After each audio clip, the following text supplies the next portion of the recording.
네, 여러분 안녕하십니까. 공무원 장학급제 소방직과정 한국사 계속 진행하도록 하겠습니다. 자, 이번 시간 104쪽 불교 사상부터 시작을 할 거고요. 우리가 이제 고대 사회에서의 문화 얘기를 해서 지난 시간까지 유학에 대해서 했죠. 당연히 뭐 고대 그리고 고려인 중세의 그 시대에서 중요한 사상은 역시 불교라고 들 수 있죠. 그래서 이 공무원 시험에 있어서 20문항 중에 그것이 고대 즉 신라 시대든 아니면 고려 시대든 간에 불교의 문항은 반드시 한 문제가 나오게 됩니다. 그게 고대가 됐든 또는 중세가 됐건 상황에 따라 좀 다를 수가 있는데요. 반드시 나오기 때문에 불교 사상은 이 기출 문제가 나오는, 그러니까 아주 매번 나오는 문항 그 파트다 이렇게 생각하시면 되겠습니다. 그래서 좀 심도 있고 좀 이렇게 끈끈하게 좀 정리를 좀 하실 필요가 있어요. 물론 어렵게 나오진 않아요, 문제가. 그래서 여러분이 큰 어려움은 없지만 이제 그 일행직을 준비한다거나 뭐 이런 분들에게는 어려운 문항이 나올 수가 있는 곳입니다. 불교의 전례와 관련해서 그 104쪽에 불교 수용 시기가 나오죠. 고구려는 소수리망, 백제 침류왕. 근데 고구려 소수리망 372년 좀 기억을 해두세요, 연도를. 백제는 침류왕인데 모두 이제 중국에서 전례가 됐습니다. 신라에서는 불교가 공인된 게 527년이죠. 2차돈의 순교입니다. 그래서 불교의 공인 2차돈의 순교는 여러분 혹시 모르는 사람 분들 있겠지만 2차돈이 왕명을 어기고 절을 신축하는 과정에서 귀족들과의 충돌 그로 인해서 이제 죽음을 맞게 됐는데 그의 죽음 이후에 이적 현상이 나타나지 않습니까? 그 내용은 105쪽에 사료에다가 넣어놨으니까 좀 보시면 되겠습니다. 그런데 이 우리나라 불교의 특징, 특히 삼국불교의 공통적 특징이 105쪽에 있잖아요. 그 특징들은 꼭 기억하셔야죠. 왕실불교고요. 귀족불교고요. 호국불교고 샤머니즘적 불교, 즉 전통신앙을 대신하는 기능을 맡은 그런 불교라는 겁니다. 특히 호국불교 같은 것은 어느 시대나 우리나라에 나타나는 특징이라고 할 수 있죠. 그래서 불교는 거기 중앙집권과 왕권 강화에 기여했고 이게 이제 가장 특징이고요. 밑에 서역과 중국 문화를 전달받아서 새로운 문화 창조에 기여했다. 이게 이제 가장 큰 특징이 되겠습니다. 그 삼국불교가 호국불교적 특성을 나타내는 게 밑에 사료에 나오잖아요. 그 삼국유사 첫 번째 지문은 황룡사의 구층탑을 마련하게 되는 계기 얘기가 나옵니다. 황룡사 구층탑은 나라를 지키기 위한 행위였다라는 설화가 거기 기록되어 있죠. 황룡사의 구층탑을 세운 것은 선덕여왕 때가 되는데요. 그 이전에 황룡사가 완공된 건 진흥왕 때입니다. 그래서 선덕여왕 때 신라가 이제 여러 나라의 중심국가가 되는 그런 염원으로 건축을 하게 되는 것입니다. 그래서 황룡사 구층탑과 관련된 호국불교도 좀 기억하면 좋겠습니다. 106조로 가시면 이제 삼국 불교의 발전이 이제 있게 됩니다. 근데 이 통일신라 시기의 불교 발전은 많이 이제 출제가 되는데 이 삼국 불교 발전에 대해서는 많이 나오진 않습니다. 다만 이제 고난도 문항으로서는 언급이 되죠. 그래서 조금 우리가 이렇게 좀 언급은 하고 넘어가겠습니다. 그래서 고구려에서는 거기 공사상을 강조하는 삼론종이란 거죠. 삼론종 동그라미 하시면 돼요. 고구려의 삼론종의 발달. 이 정도는 좀 아무래도 그 공무원 수험을 준비하시는 분들은 기본으로 알아야 될 내용이고요. 그 2번은 뭐 특별한 건 아니고 한번 읽어보면요. 6세기 초에 승랑은 북위에 들어가 중국 삼론종의 3대조가 되었고 해관은 일본의 삼론종의 시조가 되었으며 해량은 신라로 망명해서 진흥왕에 의해 국통에 임명되었다. 그 다음에 보덕이라는 사람은 연개소문이 불교를 오가보자 백제에 내려가 열반종을 전하기도 하죠. 그러니까 지금 승량, 해관, 해량, 보덕 같은 그런 승려가 나오는데 107쪽에 보면 삼국의 승려 활동에 대해서 한눈에 보기를 넣어놨어요. 그러니까 이게 바로 이제 어려운 내용에 해당이 되는 거예요. 그래서 고구려의 승랑, 해자, 담징, 해관, 보덕 순서대로 쭉 지금 기록을 해놨는데 담징 같은 경우에는 뭡니까? 그 일본의 종이와 먹 제조법을 전래하기도 했고요. 그 다음에 아까 보덕은 백제로 망명해서 열반족을 열었다 이렇게 나오잖아요. 그래서 고구려 승려들이 언급이 많이 더 되는데 그 이유는 그만큼 불교가 고구려를 통해서 제일 먼저 전래됐기 때문에 상당히 발달했다는 것을 보여주는 거죠. 불교 문화가 발달했다는 걸 보여주는 겁니다. 그 다음 백제입니다. 다시 왼쪽으로 오시면요. 106쪽에 성왕 때 말이죠. 겸익이라는 승려가 인도에 가서 율장을 가지고 들어와서 계율종의 시조가 됩니다. 그래서 일찌감치 백제는 천축, 인도로 승려를 파견했다고 해요. 그 자세한 루트는 우리가 좀 추론할 뿐이지만 대단한 일이죠. 겸익입니다. 성왕 때 겸익. 그 다음에 성왕 때 승려인 노리사 측에는 일본의 불교를 전파하기도 하죠. 그 다음에 무왕 때는요. 승려 관륵을 일본에 보내서 불교와 천문역법을 전해줬다는 기록이 있습니다. 그렇다면 오른쪽 107쪽에 승려 활동 정리 한번 보시면 겸익, 노리사 측의 해총, 관륵. 그 중에서 이제 겸익은 인도 유학으로 이제 우리가 기억을 하시면 되고, 관륵, 무왕 시기에 일본의 불교 사상 및 천문역법 전래. 이런 승려들은 백제 승려다. 이렇게 정리하면 되겠네요. 자, 신라로 볼까요? 신라는 불교가 공인된 이후에 왕권과 밀착해서 발달하기 시작합니다. 특히 신라와 관련해서는 그거 이제 기억할 게 있어요. 그 신라의 업설과 미륵신앙, 특히 업설은 별표 3개 하셔야 되는데 사람이 행위에 따라서 업보를 받는다는 그런 학설을 업설이라고 하죠. 그 이론을. 그래서 과거에 덕을 많이 쌓은 사람이 이 생에 고귀하게 태어난다는 건데 이 업설은 왕즉불 사상과 함께 왕실의 권위를 높이게 됩니다. 왕즉불, 곧 왕이 부처라는 건데요. 전생에 부처 같은 역할을 했기 때문에 이 생에서도 왕으로 태어난다는 그런 개념이 되겠습니다. 따라서 왕실의 권위를 높이는 거죠. 이걸 업설이라고 합니다. 그 밖에 미륵신앙도 있는데요. 그거는, 미륵은 이렇게 생각하시면 돼요. 개신교에서는 메시아라는 존재를 우리가 얘기하잖아요. 그래서, 예수님이, 돌아가신 이후에 다시 이 땅에 오는 또 다른 메시아 사상을 얘기하고 있습니다. 그런데 불교에서도 마찬가지죠. 미륵이라고 하는 부처가 아직은 부처가 되기 전이죠. 미륵보살이 지상에 내려와서 덕을 펼치는 순간 지상은 모두 극락이 된다라는 그런 게 미륵사상이 되겠죠. 그 미륵사상의 영향을 많이 받았다. 이렇게 여러분 생각하시면 되겠고요. 그리고 또 밑에 자료를 보게 되면 불교와 왕권 밀착, 그리고 성골의 개념 이렇게 되잖아요. 앞에서도 얘기했습니다마는 성골이라고 하는 진골 중에서도 훨씬 더 왕이 될 수 있는 중요한 골품, 성골의 개념에 대해서는 불교 사상과 밀접한 관련이 있다 이렇게 봐야 되겠습니다. 그래서 밑에 그 자료에 대한 설명 보면 전륜성왕과 진종설하는 이런 개념은 더욱 개념화돼서 진평왕 시기에 이르러서 최고로 고귀한 신분이라는 성골의 개념을 만든다. 핵심 진평왕 시기 성골의 개념. 자, 신라만의 특징 이렇게 정리하면 되겠습니다. 밑에 보면 사료에 보면은 신라의 미륵불 신앙과 화랑도와 이렇게 연결시켰던 내용들이 있거든요. 그래서 삼국시대에 신라에서는 미륵신앙이 발달했구나 이렇게 기억하시면 됩니다.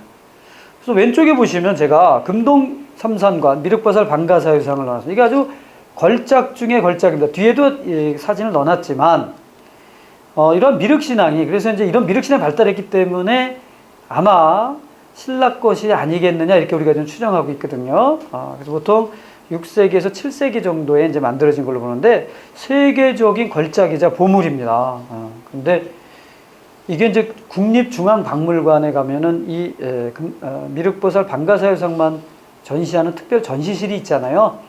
3층의 금속 전시관에 가시면 이걸 볼 수 있는데 안타까운 일은요. 많은 관람객들이 3층까지는 올라오지 않는다는 겁니다. 1층에서만 이렇게 도시락을 가시는데 사실은 이게 세계적 보물이죠. 그래서 이런 가실 기회가 있으면 한번 여기서 이걸 좀 한번 감상해 보시면 좋을 거예요. 저도 1년에 한 번 정도는 꼭 가서 보려고 노력을 하고 있습니다. 마음이 좀 편안해지고 다른 유물 잘 안 보고 이것만 보고 오는 경우가 많거든요. 하여튼 세계적 보물입니다. 이런 미륵신앙이 신라의 통일 전에 많이 있었다 이렇게 정리하면 되겠고, 자 107쪽에 가면 이제 호국신앙과 관련해서는 아까 말한 진흥왕 때 황룡사가 창건된 것도 호국신앙입니다. 거기 백자강회 또는 백고좌회 뭐 이렇게 부르는 건데요. 옆에 보면 백자강회 뭐 설명 나오면 국가의 안위를 위해서 열던 불법입니다. 뭐 그 진흥왕 때 있었고요. 그 다음에 진평왕 때 거기 니은에 보면 원광법사라고 하는 승려는 수나라에 보내는 걸사표와 화랑도에 세속 5개를 지었다. 우리 걸사표 앞에 설명했죠. 신라가 이제 고구려를 좀 혼내달라고 하는 그런 내용의 걸사표를 보내게 되고요. 화랑의 세속 5개 같은 걸 짓게 됩니다. 이런 것도 승려가 이런 글을 지었다는 건 어떤 의미가 있을까요? 호국적인 의미다 이렇게 봐야 되겠어요. 사람 죽여달라는 얘기잖아요. 근데 그거는 국가를 위한 거는 인정될 수 있다 이렇게 보는 거죠. 예. 그 다음에 선덕여왕 때 황룡사 구축탑 세운 것도 호국신앙으로 볼 수 있습니다. 신라의 호국신앙. 그 다음에 이제 교단과 종파 형성인데요. 거기 기역, 진흥왕 때 고구려 기와성 해량을 국통으로 삼고 그 아래 주통과 군통을 두어 교단을 정부했다. 별표 3개죠. 자, 교단. 그러니까 앞선 고구려의 조직을 받아들여서 신라의 뭡니까? 그 불교 교단을 왕실에서 주도해서 만든 게 어느 시대냐? 진흥왕이고 그 승려 이름은 국통이라는 것입니다. 뿐만 아니라 화랑도도 우리 앞에서 얘기했잖아요. 화랑도도 진흥왕 때 정비된다. 앞에서 얘기했잖아요. 그러니까 진흥왕 때는 이와 같이 국가에서 사상적 측면까지도 왕실 중심으로 통제되었다. 이렇게 기억하시는 게 핵심이 되겠습니다. 그 다음에 이제 자장법사라는 분이 있죠. 계율종을 창시했다고도 나오고 황룡사 구층탑을 지어야 된다고 아까 사료를 좀 보시는 분은 알겠지만 그렇게 건의한 사람이 자장입니다. 그래서 밑에 또 이제 그 승려활동 정리하자면 고구려 승려였는데 신라로 망명한 해량 국통이 되었죠. 그리고 세속 5개를 지은 원광, 물론 다 진골 출신인데 원광은 그 다음에 황룡사 구층탑을 건의했던 자장. 어떻게 보면 고구려의 승려들의 수준이 상당히 높다는 것을 저는 느낄 수 있습니다. 그런데 어쨌든 신라는 그렇게 좀 뒤늦게 나타나서 그 이유는 어떻게 돼요? 신라가 삼국을 통일하는 요 시기 때쯤 오면은 엄청나게 불교가 발달하게 되는 거죠. 그게 불교 사상의 발달입니다. 통일 신라 시대고요. 요 시기죠. 신라가 삼국을 통일하는 요 시기. 원효와 의상 같은 분들이 요 때입니다. 원효와 의상. 이 원효 의상이라는 승려들이 활동했던 시점이 언제냐? 바로 이때 가장 중요하고요. 통일 전에서 통일 이후죠. 그래서 거기는 것처럼은 한민족 문화의 토대를 마련한 7세기 후반에 크게 이제 발달한다는 거고요. 자, 원효대사 별표 셋입니다. 자주 물어보고 우리나라 모든 공무원 시험에 또는 모든 시험에 빠지지 않고 나오는 이런 분들이 몇 안 되잖아요. 고려에 있어서는 국민왕이고 조선에 있어서는 세종대왕과 다산정약용 맨날 그 반열에 오르는 분이에요. 바로 원효입니다. 대승 기신농서와 금강 상매 경론 같은 저술은 시험에도 자주 물어보고 있습니다. 약 240권의 책을 저술했다고 해요. 대단하죠. 그런데 이제 현재 전하고 있는 건 그 중에 한 40-50권 정도가 전하고 있습니다. 그래서 이 신라는 이제 거기 교종의 5개 종파에서 오른쪽에 제가 표를 넣어놨는데 외울 필요 전혀 없고요. 거기 계율종, 열반종, 법선종, 화엄종, 법상종 이렇게 돼 있잖아요. 그런데 그 중에 원효 같은 경우는 법성종이라고 하는 거예요. 이런 종파를 열잖아요. 그러니까 우리 앞에서 미리 좀 얘기했습니다만 선종이라고 하는 깨달음을 중시하는 종파와는 좀 다른 그 이전의 상황이라는 걸 여러분이 기억하시면 되겠고, 자 넘기시면 원효의 화쟁사상 너무 유명하죠. 불교의 모든 종파들을 하나로 좀 통합하려고 하는 것이죠. 그래서 거기 있는 것처럼 자, 다른 종파들과의 사상적 대립과 분파 의식을 극복하는 조화 사상입니다. 일심 또는 원흉회통의 논리로 불교 교리상의 논쟁을 극복하려 했으며 무해의 자유정신을 강조하기도 하죠. 자, 이걸 화쟁이라고 하고요. 그 다음에 이제 원효와 관련해서 아주 중요한 게 별표 3개 할 게 또 뭐야? 불교 대중화입니다. 사실 이 아까 말한 불교의 5교 종파는 신라의 진골귀족 출신들이 많았고 이들은 모두 교육받은 엘리트들입니다. 그리고 교종의 특성상 불경을 많이 봐야 되는데 일반 대중들은 불경을 볼 능력이 안 되잖아요. 자, 이런 상황에서 원효는 읽어볼까요? 극락에 가고자 하는 신앙을 아미타 신앙이라고 해요. 극락 정토를 다스리는 부처를 아미타 부처라고 하거든요. 그래서 아미타 신앙을 자신이 직접 전도해서 불교 대중화에 크게 기여합니다. 그 방법은 우리도 다 알고 있어요. 나무 아미타불을 외워라. 그러면 극락 간다. 이런 식으로 간단하게 얘기했죠. 나무라는 말은 어디에 귀의하다는 뜻 아니겠어요? 그러니까 아미타불에 귀의한다. 극락 가고 싶다는 얘기입니다. 그러면 그 간절한 염원을 아미타불에 들어준다 이거지. 자, 그리고 그는 승복 대신 광대 옷을 입고 무예가란 노래를 부르면서 대중들을 교화했다라고 불교 대중화입니다. 그러니까 이때부터 이제 불교가 대중들에게 강렬하게 이제 퍼져 나가기 시작했다라고 해도 과언이 아닌 거죠. 그래서 이 원효야말로 우리나라의 사상사에서 매우 우뚝 선 거인 중에 하나다. 따라서 그 내용은 좀 기억을 하셔야 된다. 이렇게 여러분에게 말씀드릴 수 있겠네요. 근데 두 번째는 의상입니다. 의상. 예. 의상은 원효하고 지금 나이 차가 얼마 안 나요. 한 7, 8살 차이 나고, 같은 시대인이고요. 원효는 육두품이죠. 우리 앞에서 원효의 아들 설총 육두품이라고 얘기했는데, 이 의상은 진골귀족입니다. 김씨죠. 그래서 이 둘은 신분도 이렇게 다르고, 뭐 연배도 좀 차이가 났지만, 동시대인이고 서로 잘 아는 사이였습니다. 그래서 우리가 보통 뭘 얘기해요? 이 원효와 의상이 중국 유학을 가기 위해서 길을 떠나다가 뭐 해골물을 먹은 아침에 일어나서 뭐 봤더니 이게 해골바가 이제 담긴 물이라서 원효대사가 충격을 받으면서 역시 물은 삼다수야하고 깨달았다는 뭐 그런 얘기 있잖아요. 뭐 농담입니다만은 그렇다면 바로 그 의상도 원효와 비슷한 역할을 했을 것이다. 그래서 우리가 한번 살펴보자면 일단 의상은 화엄종을 정립했다고 나오잖아요. 화엄사상 정립. 물론 그 화엄사상을 정립하기 했다는 거 증거로 많이 얘기되는 게 화엄일승 법계도란 저서입니다. 밑에 보면은 제가 화엄일승 법계도 표를 넣어놨어요. 뭐 화엄일승 법계도라는 게 뭐 대단한 뭐 책이 아니라 이런 단 한 장의 표입니다. 화엄사상, 이 화엄종이라고 하는 그 종파가 중시하는 경전이 바로 화엄경인데요.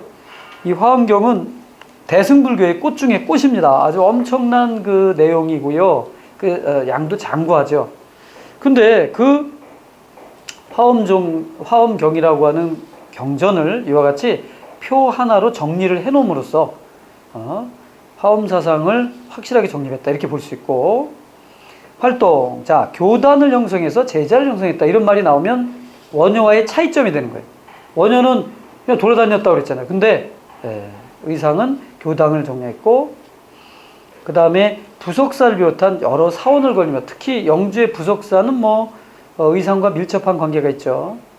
그래서 특징을 보면요. 의상은 아미타 신앙, 아까 우리 불교 대중화 얘기했죠.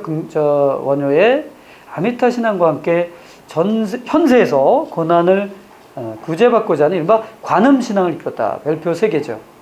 자, 죽어서 극락가자는 대중들의 염원이 아미타 신앙이라면 살아생전에 부처님의 뜻을 이은 누굽니까?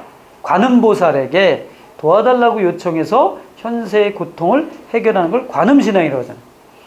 그러니까 불교 대중화죠, 이것도. 그러니까 굳이 얘기를 안 했지만 원효와 마찬가지로 의상도 불교 대중화. 그것은 관음신앙이다. 이렇게 기억하시면 되겠습니다. 그래서 나무아미타불 관세음보살이란 말이 이제 같이 붙게 되는 거 아니에요? 자, 그렇게 정리하시면 되겠고요.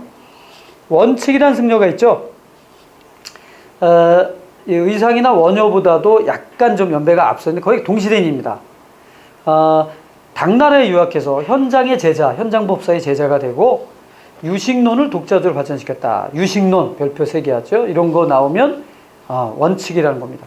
아주 수준 높은 중국 불교의 교학 사상입니다. 유식론이.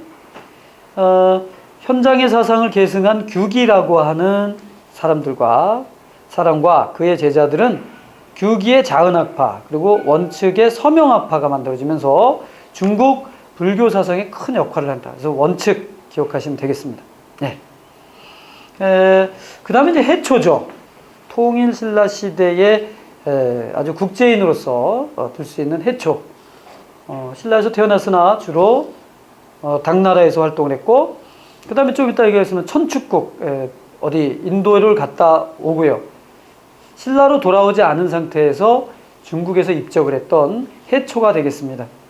그가 쓴 왕호 천축국전은 오른쪽에도 뭐 일부 사진 넣어놨습니다만은 세계적인 기행문으로서 아주 중요한 역할을 하고 있습니다. 사료로서. 옆에 왕호 천축국전인데요. 밑에서부터 볼까요? 이 기행문은 간결한 필치와 탁월한 표현력으로 당시의 문화를 묘사함으로써 문학적 가치와 함께 최고 수준의 사료적 가치를 지닌 것으로 평가되고 있습니다. 예, 그래서 이 해초의 왕호 천축국전 시기는 8세기가 되겠습니다. 기억을 하시고요. 그 다음에 이제 해초보다 조금 앞지면 거의 동시대인이 김교각 스님이라는 분이 있습니다. 해초와 같은 시기에 활동한 신라 왕손 출신의 왕자 출신인의 승려고요. 중국의 구화산에서 75년간 고행과 표구 활동을 하다가 입적을 했는데 지장보살의 화신이었다는데 지금도 높은 숭상을 받고 있고 그는 등신불로 남아있어요. 지금 그의 시신이 앉아서 입적을 해가지고 이제 거기다 금박을 입혀가지고 이게 김교각 스님입니다. 지금도 중국인들이 가서 예배의 대상으로 하고 있습니다. 자, 이런 훌륭한 승려들, 우리 한국 불교 사상의 정수가 이제 펼쳐지게 되는 거죠. 이게 통일시다다 이렇게 보면 되겠습니다. 그래서 밑에 그 사료와 함께 거기 원효와 의상의 사상적 특징을 지금 정리해 놨는데요. 거기 보면 공통점, 그래서 원효와 의상 이렇게 돼 있고요. 거기 혹시 의상에 대해서 부석사와 부산사라고 되는 게 낙산사입니다. 좀 고쳐주시고요. 낙산사라고 돼 있으니, 근데 고쳐 있으면 상관이 없는데 안 고쳐 있는 분은 그 낙산사라고 좀 고쳐주시기 바랍니다. 그 다음에 원효의 화쟁사상과 의상의 화엄사상이고 원효의 아미타신앙과 의상의 아미타신앙 플러스 관음신앙까지 이렇게 정리를 좀 해주시면 좋겠습니다. 지금까지 보면서도 여러분 좀 느끼겠지만 어떤 내용들이 정리가 되면 항상 마지막에 이렇게 좀 정리하는 걸로 이렇게 제가 표로 좀 해놨거든요. 시간이 없을 때는 나중에 볼 때는 그런 표들만을 정리해도 충분히 복습이 될 겁니다. 이번에는 신라 하대죠. 신라 하대의 불교는 아까도 얘기했습니다만은 선종이라는 새로운 종파가 등장한다는 걸 들 수 있습니다. 전례와 관련해서는 거기 보죠. 이 784년 승려 도의가 당나라의 선승 서당 지장에게서 남종선을 전수받고 귀국한 데서 비롯되었다 이렇게 됩니다. 그러니까 승려가 도의가 당나라한 게 784년이고요. 그 이제 귀국한 게 821년이죠. 이 내용이 이제 아까 우리가 봤던 누굽니까? 우리 최치원이 4개의 비명을 썼다고 그랬죠. 사산 비명. 그 중에 봉암사 지증대서 탑비를 쓰는데 그 봉암사 지증대서 탑비에 보면 이런 내용이 나와요. 그래서 우리나라에서는 선종이 821년 신라 말에 등장했다 이렇게 우리가 기억하시면 되겠고요. 그러니까 연도도 좀 기억하신다기보다는 그러니까 신라 말이다 이걸 좀 꼭 기억하시고 그러니까 우리나라의 선종을 처음 전려한 승려는 도의란 승려구나 이렇게 보면 좋겠네요. 특징은 대단히 실천적 경향입니다. 그래서 오른쪽에 보시면 선종의 이론들 거기 나오는데 어찌 보면은 순서가 좀 틀렸어요. 이 4번 교회별전이 먼저고 2번 그 다음에 불림문자 그리고 그 5번 직지인심이 3번이고 견성오도가 4번인데 어쨌든 뭐 중요한 건 뭐 혼자 이게 뭐 중요한 건 그게 아니고 이러한 핵심은 뭐냐면 마음과 마음 부처님의 마음을 이 깨달음을 통해서 얻는다는 그런 종파다는 것이죠. 따라서 불경의 중요성은 별로 그렇게 강조되지 않습니다. 누구나 깨달으면 부처가 될 수 있다 이런 개념으로 나오는 거죠. 그래서 거기 니은에 보니까 이 선종은 실천적 경향과 니은 개혁적 경향이 나타나는 거예요. 그래서 보자. 선종의 확산은 경전 연구와 교단 조직을 중시하는 기존의 교종 중심 체제를 뒤엎는 혁신적인 것이었다. 당시 불교계에서 일어나고 있던 개혁 요구를 반영한 것이었다라고 볼 수 있습니다. 따라서 밑에 선종은 독자적 세력을 구축하고자 하는 지방 호족의 이념적 지주가 되죠. 그리고 지방 호족 출신들이 많았다. 그래서 이제 호족들 신분적으로는 죽었다 깨나도 진골 귀족이 될 수가 없죠. 하지만 깨달음을 통해서 부처가 될 수 있다라고 하는 그런 희망을 갖게 되는 것입니다. 그러니까 정신적으로도 결코 진골 귀족들과 비교해서 밀리지 않는다 이런 역할을 했다 이렇게 봐야 되겠고, 결국 그 이 호족들과 관련해서 선종을 우리가 생각할 때 여러분이 꼭 기억해야 하나 할 게, 거기 선종과 관련해서는 그 다음 페이지에 나오죠. 구산이라고 하는 선종 구산이라고 하는 대표적인 절들이 9개가 생긴다는 거예요. 자, 그래서 그걸 구산선문의 개창이라고 하는데, 그 110쪽에 보죠. 별표 한 2개 정도 해주세요. 이 구산선문이 뭐다 정도는 알아야 되니까. 선종을 공부하고 돌아온 도당 유학파 승려들은, 유학자가 아니라 승려들입니다. 호족 세력과 결합해서 각 지방에 근거지를 뒀는데요. 그중 대표적인 선종 중심사원 9개를 구산선문이라고 부르는 것입니다. 예. 그래서 밑에 보시면 지도가 보여요. 맨 밑에 자료에 보면. 외울 필요 전혀 없습니다, 여러분. 이와 같이 전국에 구산선문이 만들어지게 된다는 거예요. 거기 개창자들 이름이 쭉 나오잖아요. 뭐 도의, 홍초. 도의는 선종을 제일 먼저 전례한 사람이고 뭐 쭉 나오는데, 이거 외울 필요 전혀 없습니다. 외울 필요는 전혀 없는데, 다만 구산선문이 무엇이다 정도는 알아두면 좋겠습니다. 이런 선종의 영향에 대해서 우리 이제 나왔죠. 니은 한번 보겠습니다. 선종 승려는 사회 변혁을 희망하던 육두품 지신과 함께 고려 왕조 개창의 사상적 바탕을 마련한다는 거죠.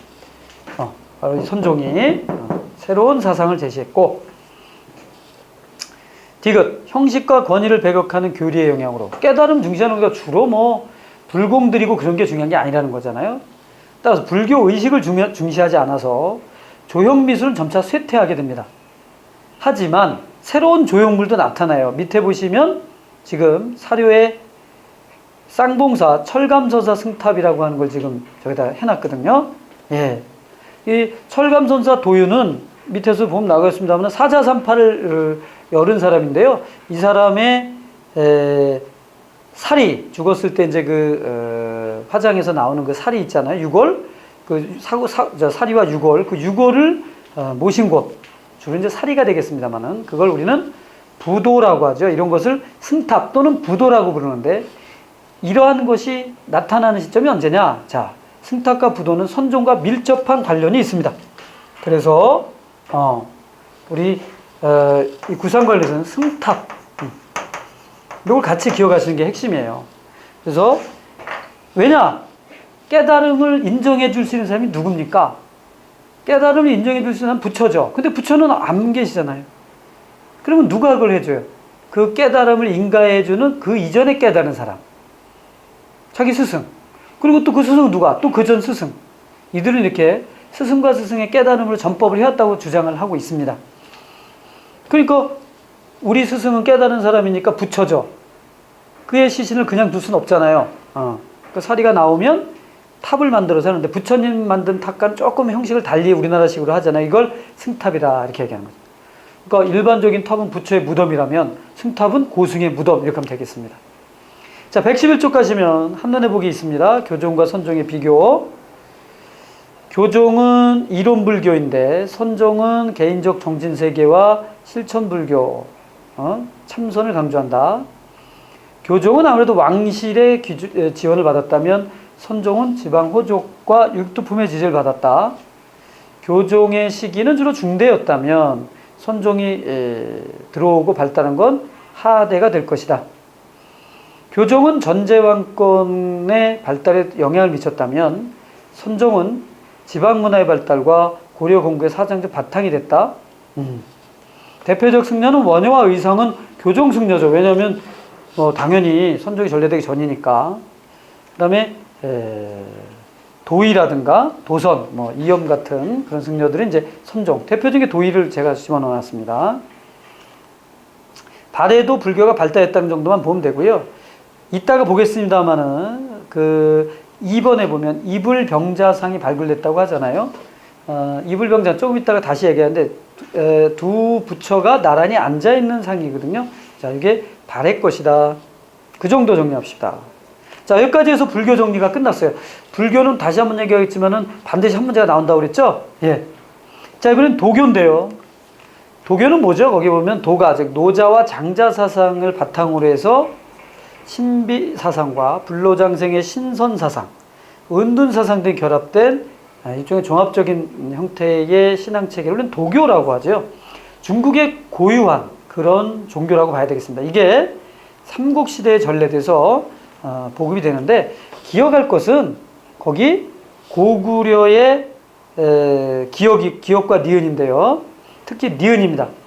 보장원 때 연개소문은 불교와 연계된 왕실을 견제하기 위해서 도교를 장려합니다. 그러니까 연개소문이 도교를 장려했다, 이런 지문이 나오면 맞습니다. 예. 아마 불교 세력이 연개소문에 대해서 좀 저항했던 것 같고요. 그래서 그걸 이제 견제하기 위해서 도교를 장려했고요. 여기에 반발한 보덕이 백제를 망명했다고 그랬잖아요. 그래서 열반종을 열었다고 그랬잖아요. 예. 그런데 이 도교와 관련해서는요, 거기 고구려 고분벽화가 나오잖아요. 이 사신도는 죽지 않는 그런 상상의 동물들이죠. 당연히 도교 사상과 밀접한 관련가 있습니다. 예. 그 다음 페이지로 가시죠. 백제에서도 도교가 발달했는데 우리가 자세한 사항은 알 수 없지만 관련 유물을 통해서는 분명히 확인이 가능합니다. 그래서 밑에 관련 유물 사진을 보세요. 사택지적비, 앞에서 설명했잖아요. 유학에서 이제 한문 수준이 높다고 설명했는데, 사택지적비라고 하는 걸 보면 도교 사상이 들어있고요. 무령왕릉의 지석입니다. 무령왕을 소개한 이제 그 간단한 망자에다 집어넣은 지석인데, 이 지석에서도 땅의 신에게 땅을 샀다라고 하는 기록이 있거든요. 자, 이런 것은 당연히 도교가 해당이 되고, 산수무늬 벽돌입니다. 백제 거죠. 볼록볼록 그게 무슨 무덤처럼 보이는 것이 신선이 산다는 복례산이거든요. 상징화시킨 거고, 금동대양로도 불교 사상이 주축이지만 거기에 도교 사상도 같이 영향을 받았다는 걸 알 수 있습니다. 그러니까 이와 같이 지금 유물들, 이런 유물들이 도교와 관련 있다는 사실은 기억하셔야 됩니다. 그냥 단품으로 자주는 안 나오는데요. 전에 기출문제 중에 보면 이런 걸 딱 해가지고 물어보는 경향도 있었습니다. 그 밖에 이제 신라하고 통일신라식인데, 그 통일신라식에 12지신상이라는 게 있잖아요, 밑에. 그 12지신을 넣어놨는데, 무덤돌 옆에다가 이렇게 둘레돌을 하면서 거기다 12지신을 새기는 게 있어요. 그런 것도 도교의 사상이다, 이렇게 볼 수 있습니다. 113쪽 갈게요. 풍수지리설이죠. 여기 보시면 지금 호족들이 풍수지리설 받아들였다고 하잖아요. 예, 신라 말의 사상인데, 보죠.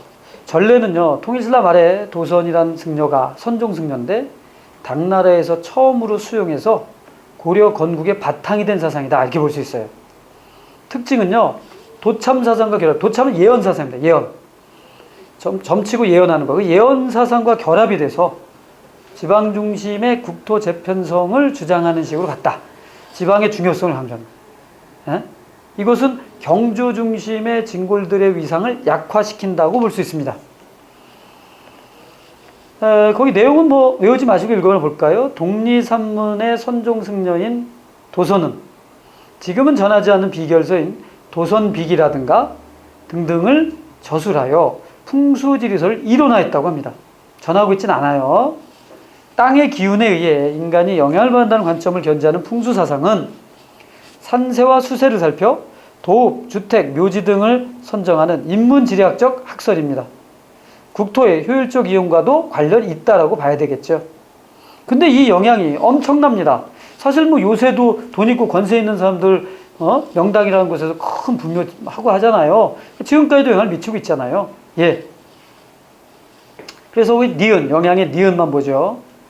지방 호족 출신지에 대한 자부심의 근거를 제공하고 경주를 중심으로 하는 신라 정부의 권위를 약화시켰으며 이후 비보사찰과 비보사탑의 건립 같은 새로운 국토지리관념이 생겼어. 비보라는 게 뭐죠? 땅의 기운을 북돋는다 또는 땅의 기운을 억누른다는 뜻이에요. 이걸 비보라고 합니다. 비보사찰과 비보사탑 같은 것도 만들어진다. 이제 이렇게 정리하면 되겠습니다.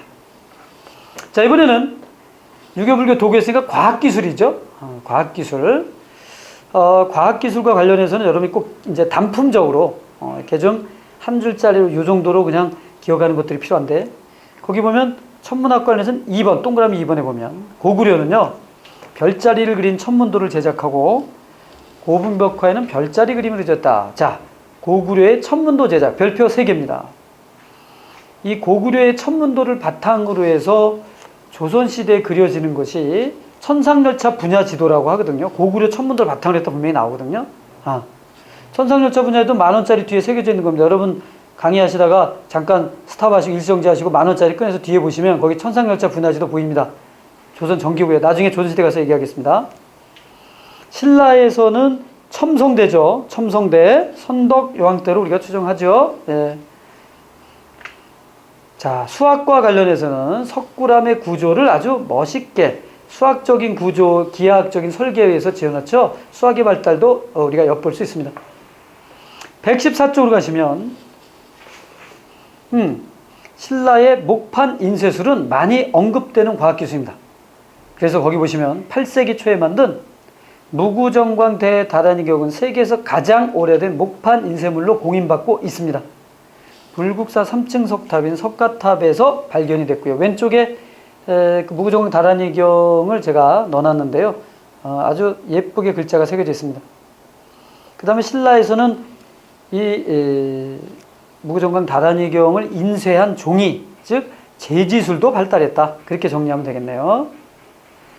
그 밖에 이제 금속 기술인데요. 뭐 특별한 거는 이제 앞에서도 여러 번 얘기했지만 백제에서는 칠지도 같은 게 있잖아요. 그 오랜 세월 동안도 유지되어 오는 칠지도. 그 다음에 신라에서는 금관을 얘기 안 할 수가 없어요. 금관. 밑에 보셔서 신라 금관 제가 사진 넣어놨는데 옆에 신라 금관 잠깐 보도록 하겠습니다. 현재까지 신라 왕릉급 무덤에서 출토된 금관은 모두 6점입니다. 금관 출토 무덤은 5세기 후반에서 6세기 전반에 출토되었으므로 눌지, 자비, 소지, 지증왕 시기에 해당이 됩니다. 그러니까 이 시대에 집중적으로 만들어져요. 이유는 모르겠지만.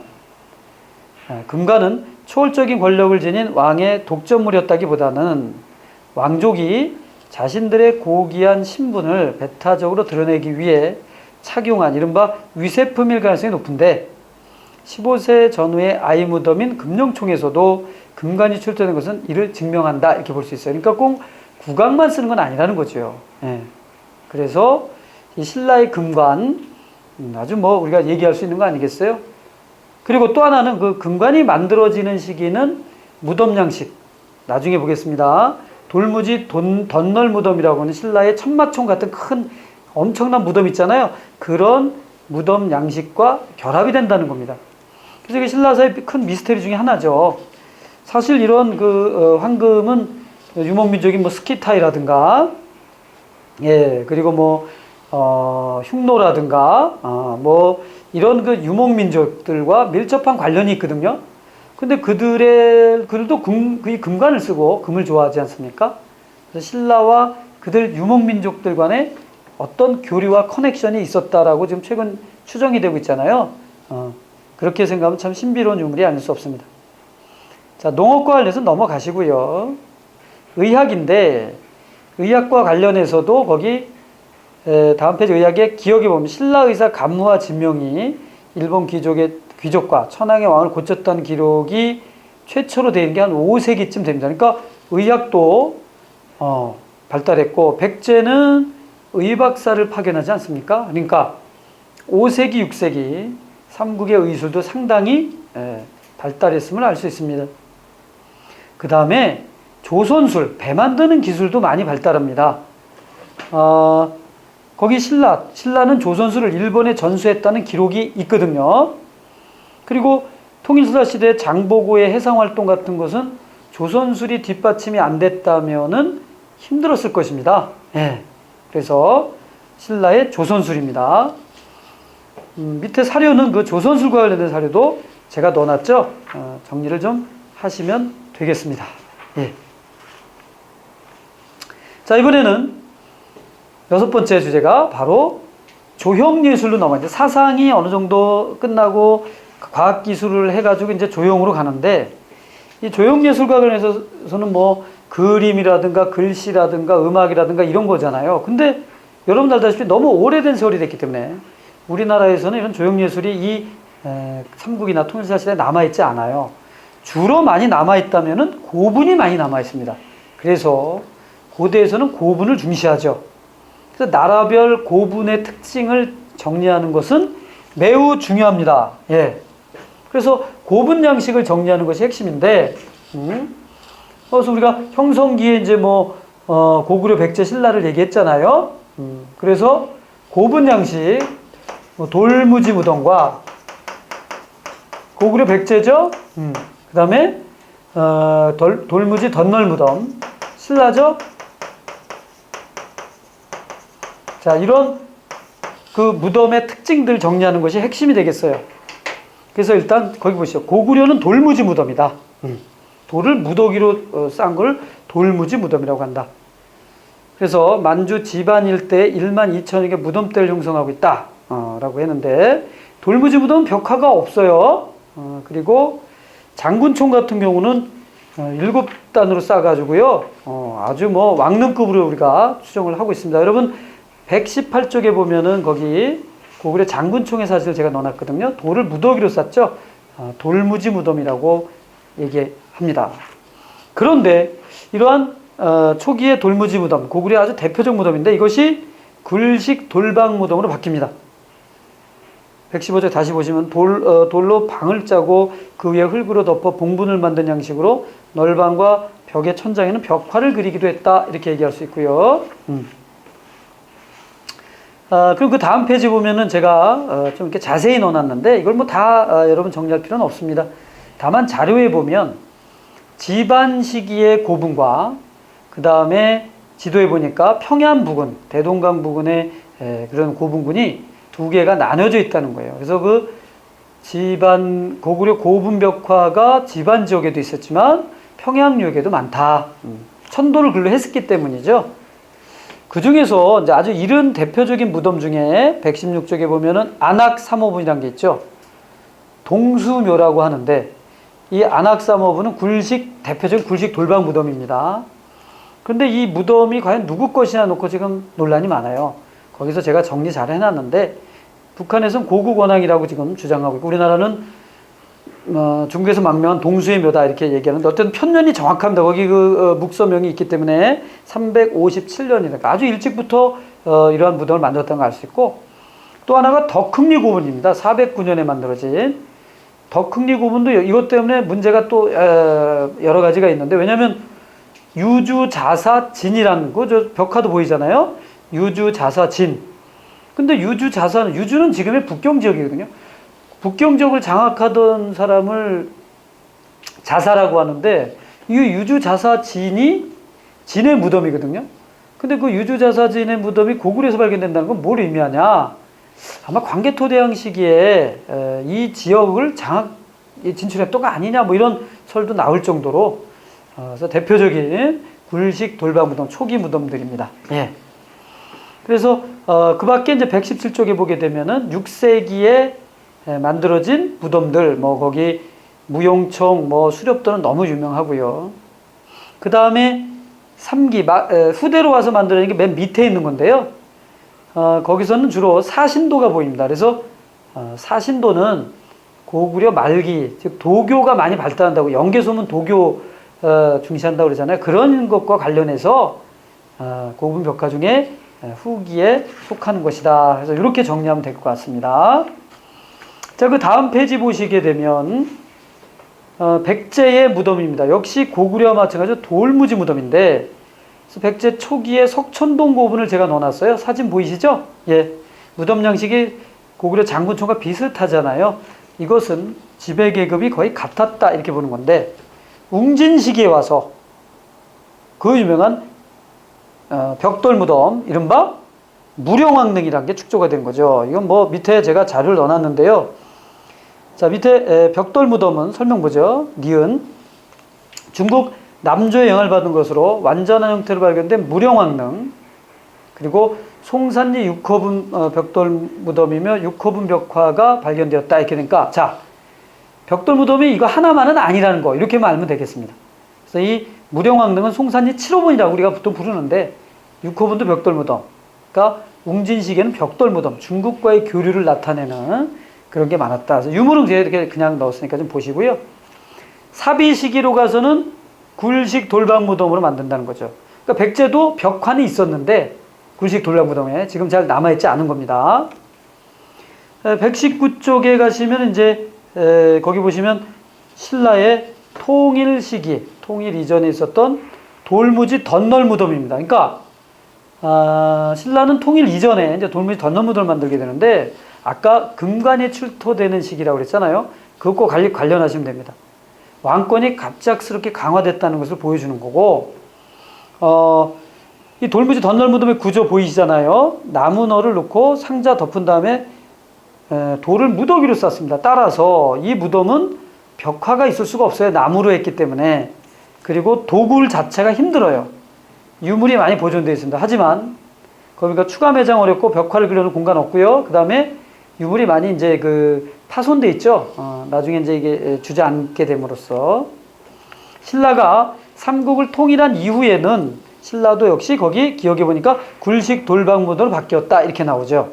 통일 후에는 굴식 돌방무덤.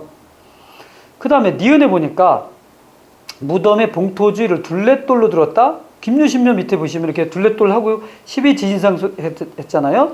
12지신상 아까 도교사상이라고 했죠. 이런 둘레돌을 만드는 것, 이것이 바로 우리나라에서 현재 왕릉급엔 다 이런 걸 쓰고 있잖아요. 그래서 통일신라 말에 둘레돌이라는 게 출현한다. 이렇게 정리하시면 되겠습니다. 발해는요, 지금 거기 발해에다가 두 개를 넣어놨거든요. 고구려를 양식을 계승한 정해공주묘하고 당의 영향을 받은 정효공주묘가 대표적입니다. 그래서 정해공주와 정효공주, 특히 정해공주는 아까 봤지만 양식이 보니까 굴식 돌방무덤이에요. 그리고 모주림 천정구조를 가지고 있어요. 이것은 고구려 굴식 돌방무덤의 대표적인 유형인데 그걸 그대로 계승하고 있다. 그리고 두 개의 돌사자상이 출토가 됐습니다. 정효공주묘는 뭐 위치도 좀 다르고요. 둘 다 이제 문왕의 딸이긴 합니다만은 벽돌 무덤 플러스 평행 고임 양식, 그래서 고구려 양식과 이렇게 섞여 있다는 거고, 그 정효공주의 묘지에는 황상이라는 표현이 나올 뿐 아니라, 여러분 그 벽화 출토 별표 3개 하십시오. 정효공주묘에는 벽화가 있습니다. 근데 이게 어렵게 나와서 정해공주를 마치 정효공주처럼 설명을 해서 틀리게 하는 말이지, 이런 문제가 나온 적도 있거든요. 물론 이건 이제 다른 직렬입니다만은, 그래서 여러분 벽화가 있었다. 정효공주묘. 정해공주묘는 벽화는 발견되지 않는다. 뭐 이렇게 생각하시면 되겠습니다.